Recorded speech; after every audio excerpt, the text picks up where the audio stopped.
사랑하는 기쁨의 교회 성도 여러분, 안녕하세요. 오늘은 다 같이 호세아서 10장의 말씀을 함께 묵상하도록 하겠습니다. 제가 8절까지의 말씀을 읽겠습니다. 이스라엘은 열매 맺는 무성한 포도나무라. 그 열매가 많을수록 제단을 많게 하며 그 땅이 번영할수록 주상을 아름답게 하도다. 그들이 두 마음을 품었으니 이제 벌을 받을 것이라. 하나님이 그 제단을 쳐서 깨뜨리실 것이라. 그 주상을 허시리라. 그들이 이제 이르기를 우리가 여호와를 두려워하지 아니하므로 우리에게 왕이 없거니와 왕이 우리를 위하여 무엇을 하리오 하리로다. 그들이 헛된 말을 내며 거짓 맹세로 언약을 세우니 그 재판이 바디랑에 돋는 독초 같도다. 사마리아 주민이 베다웬의 송아지로 말미암아 두려워할 것이라. 그 백성이 슬퍼하며 그것을 기뻐하던 제사장들도 슬퍼하리니 이는 그의 영광이 떠나감이며 그 송아지는 아수르로 옮겨다가 예물로 야렙 왕에게 드리리니 에브라임은 수치를 받을 것이요 이스라엘은 자기들의 계책을 부끄러워할 것이며 사마리아 왕은 물 위에 있는 거품같이 멸망할 것이며 이스라엘의 죄 곧 야웬의 신당은 파괴되어 가시와 찔레가 그 제단 위에 날 것이니 그때에 그들이 산더러 우리를 가리라 할 것이요 작은 산더러 우리 위에 무너지리라 하리라. 아멘. 우리 계속해서 호세아의 메시지를 함께 묵상하고 있습니다. 호세아서를 함께 묵상하고 있는데요. 오늘 호세아서 10장에서는 이스라엘의 죄악에 대해서 이야기하고 있습니다. 오늘 호세아서 10장에서 호세아는 이스라엘의 죄악을 포도나무에 비유해서 말하고 있습니다. 그런데 오늘 말씀 1절에 보면 다소 의외의 표현이 등장하죠. 바로 이스라엘을 두고 풍성한 포도나무다라고 칭한 부분이 그것입니다. 분명 이스라엘은 하나님 앞에서 행악하고 있는 상황 가운데 호세아가 지금 계속해서 말을 하고 있죠.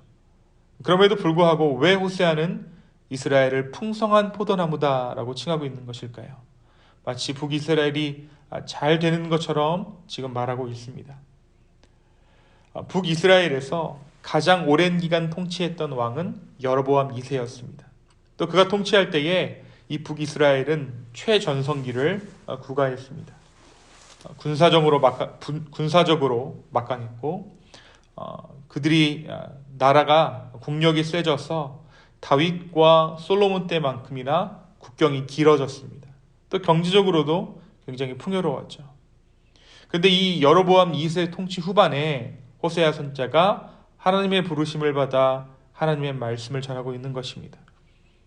전성기를 구가하고 있는 이스라엘이 마치 열매를 많이 맺는 풍성한 포도나무와도 같지만 그들은 그 풍성함에 대한 감사를 하나님이 아닌 우상들에게 돌리고 있다라는 것을 오늘 호세아가 고발하고 있는 것입니다.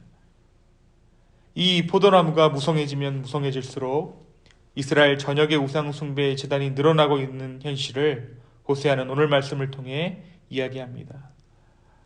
호세아 선지자는 이러한 이스라엘을 한 문장으로 진단합니다. 그것은 이들이 두 마음을 품었다라는 표현입니다. 우리 2절에 보니까 그들이 두 마음을 품었으니 이제 벌을 받을 것이라. 이들이 두 마음을 품었기 때문에 하나님께서 그들을 징벌하실 것이다 라는 것이죠. 이 두 마음을 품는다는 것은 구체적으로 어떠한 것을 의미할까요? 두 마음을 품다라는 것은 마음이 나뉘어졌다라는 의미입니다. 우리가 하나님은 유일하신 하나님이시죠. 하나님께서는 이스라엘 자손들을 출애굽하게 하셨을 뿐만 아니라 그들로 하여금 가나안 땅에 들어가 땅을 차지하게 하기 위해서 많은 전쟁을 치르게 하셨습니다. 그래서 하나님은 그들에게 언제나 군대의 하나님, 승리하게 하시는 하나님이었죠. 그래서 이스라엘 백성들은 하나님을 만군의 하나님이다 라고 칭했습니다. 그런데 이 가나안 땅에 정착하고 나서는 전쟁의 하나님이 아니라 풍요의 신이 필요하다라고 그들이 생각하게 되었어요. 가나안 족속들이 믿고 있던 그 풍요의 신들이 그들에게도 필요했다라고 그들은 생각했습니다. 그래서 택한 것이 바알을 비롯한 우상들입니다. 그래서 전쟁을 치를 때는 여호와 하나님을 섬겼고, 농사를 짓고 목축을 할 때는 바알 하나님을 섬겼던 것이 그들의 현실입니다. 이들은 자신들의 필요에 따라 두 마음을 품어 때로는 하나님을 찾고 또 때로는 바알을 그들의 하나님 삼았습니다. 결국 두 마음을 품은 이들에게 어떠한 일이 일어날 것이라고 호세아 선지자는 말하고 있습니까? 그 내용이 5절과 6절에 기록되어져 있습니다. 벳아웬은 베델입니다. 이 지리적으로 이 베델은 북이스라엘의 최남단에 위치하고 있습니다. 우리가 기억하는 대로 베델은 아브라함이 갈대아 우르에서 와서 처음 단을 쌓았던 곳이었고, 야곱이 돌베개로 단을 쌓고 예배를 드렸던 것입니다. 그러니까 이 북이스라엘에서 이 베델이 예배처였다는 것입니다. 가장 중요한 영적인 성지였던 것이죠. 그런데 이 북이스라엘의 초대 왕인 여로보암 1세가 백성들로 하여금 남유다 땅에 있는 예루살렘으로 백성들이 계속해서 제사를 드리러 가게 되자 그 벳아웬 땅에다가 금송아지를 세웁니다. 그리고 거기다가 우상 숭배를 하는 신전을 만들게 되죠. 그리고 그 이름을 벳아웬으로 바꿉니다. 베델, 하나님의 집이 아니라 벳야웬, 사악의 집, 허무의 집이라고 경멸적으로 그것을 표현하고 있는 것입니다. 하나님께서는 하나님의 집을, 베델을 사악의 집, 허무의 집으로 만들어버린 것을 가만히 두지 않겠다라고 오늘 말씀을 통해 말씀하고 계십니다.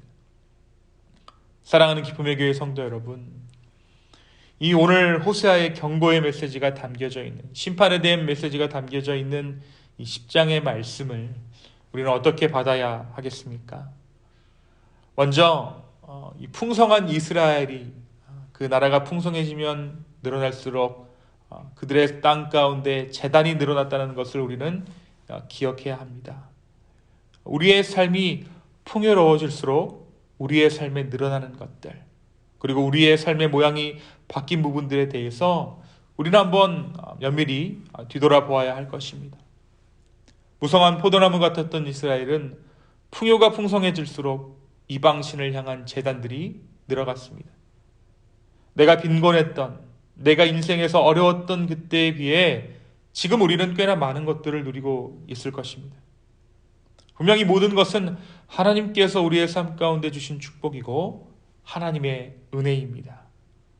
그런데 이러한 풍성함은 우리에게 감사를 잊게 하는 치명적인 독을 품고 있습니다. 이스라엘이 우상 숭배에 젖어든 때는 그들이 어렵고 힘든 때가 아니라 풍성하여 살만할 때, 솔로몬의 영광을 찾아가는 그때였습니다. 오늘 우리의 마음의 풍성함에 가려 하나님의 은혜를 잊고 나의 마음이 높아졌다면 주 앞에 다시 한번 우리의 마음이 낮아지기를 소망합니다. 또한 풍요로운 내 삶에 지난 과거와는 달리 움트고 있는 걱정거리나 근심거리가 있다면 바로 그 지점이 어떻게 보면 내 삶 가운데 우상이 자리하고 있는 그곳일지도 모릅니다. 오늘 내 삶 가운데 있는 우상들이 무엇인지 주 앞에 아뢰고 발견하고 또 그 우상을 깨뜨릴 수 있는 저와 여러분 되기를 예수님의 이름으로 축원합니다. 또한 호세아 선지자가 말한 이 두 마음이 우리에게도 있는지 우리는 생각해 보아야 할 것입니다. 이 야고보서의 말씀에 두 마음을 품은 자들아 마음을 성결케 하라 라고 기록되어져 있습니다. 그리고 이 두 마음을 품으면 이런 사람은 무엇이든지 주께 얻기를 생각하지 말라라고 말씀하시고, 또한 그들 두 마음을 품은 사람은 정함이 없고 성결치 아니하다라고 이야기합니다. 두 마음이란 하나님을 섬기지 않는 마음이 아닙니다. 하나님을 믿어서 내가 이루려는 그 목적이 무엇인가에 따라 내 마음이 한 마음, 다시 말해 하나님만을 섬기고 있는지, 아니면 나의 마음이 나뉘어져서 두 마음을 품고 있는지 우리는 알 수 있습니다. 그런데 평소에는 내 마음이 하나님을 향해 있는지 아니면 여러 갈래로 나뉘어져 있는지 우리는 알 수 없습니다. 내 눈에 보이지 않죠.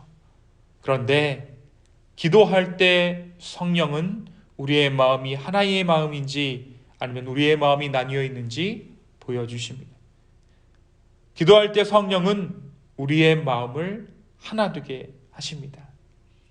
오늘 하루를 살면서 우리의 기도를 통해 내가 욕망하는 것이 무엇인지 보게 되기를 소망합니다. 내 신앙의 목적이 무엇인지 우리가 정말 한번 직면하고 대면하게 되기를 소망합니다. 그리고 만약 나의 신앙의 목적이 하나님 그분이 아니라면, 나의 마음이 나뉘어져 있다면 그 마음이 온전히 다시 한번 주님만을 바라볼 수 있도록 해달라고 간구하는 이 아침 되기를 소망합니다. 나의 인생이 오직 주만 섬기게 해주십시오. 주님, 나의 마음을 하나로 묶어주십시오 라고 기도할 수 있는 저와 여러분 되기를 소망합니다. 바로 그 기도가 우리의 나뉘어진 마음을 한 마음 되게 하고 우리의 인생을 구원하게 될 것입니다. 이 시간 함께 기도하겠습니다. 주님, 오늘 이 말씀을 통해 우리에게 하나님의 말씀을 허락하여 주시니 감사합니다. 아버지 하나님, 이전에 비해 풍성해진 나의 삶 가운데 자리 잡고 있는 우상이 어떠한 것이 있는지 오늘 하루의 삶을 통해 바라보게 하여 주십시오. 또한 나의 마음이 두 마음을 품고 있다면 오늘 이 아침에 나의 마음이 한 마음 되게 하여 주시고 오직 주만 바라보게 하여 주시옵소서. 주여, 우리의 마음을 드립니다. 우리의 상황을 주께 올려드립니다. 주여, 우리를 붙잡아 주시옵소서. 감사합니다. 이 모든 말씀 살아서 역사하시는 예수님의 이름으로 기도하였습니다. 아멘.